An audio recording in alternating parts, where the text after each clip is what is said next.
আমরা একটা দোয়া কমন জানি বাংলাদেশে মানুষ, সেটা হলো আল্লাহুম্মা লাকা সুমতু আলা রিজকিকা আফতারতু।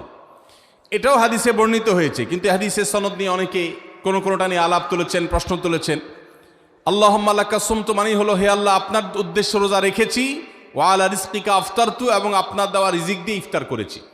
আর ইফতারের আরেকটা দোয়া হলো যাহাবাজ জমা ওয়াবতাল্লাতিল উরুক ওয়া সাবাতাল আজরু ইনশাআল্লাহ। এটা একটা দোয়া। যদি এগুলো দোয়ামূলক নয়, আমরা দোয়া বলছি, এটা মূলত আল্লাহর কাছ থেকে একটা প্রত্যাশা। এর অর্থ হলো যাহাবাজ জমা, আমার পিপাসা দূর হয়ে গেছে। ওয়াবতাল্লাতিল উরুক, আমার শিরা উপশিরাগুলো সব সিক্ত হয়ে গেছে। ওয়া সাবাতাল আজরু ইনশাআল্লাহ, এবং আল্লাহ চাহেন তো এই রোজার বিনিময় আমার সাব্যস্ত হয়ে গেছে আল্লাহর কাছে, এটা স্থির হয়ে গেছে। এটা হলো ইফতারের দোয়া।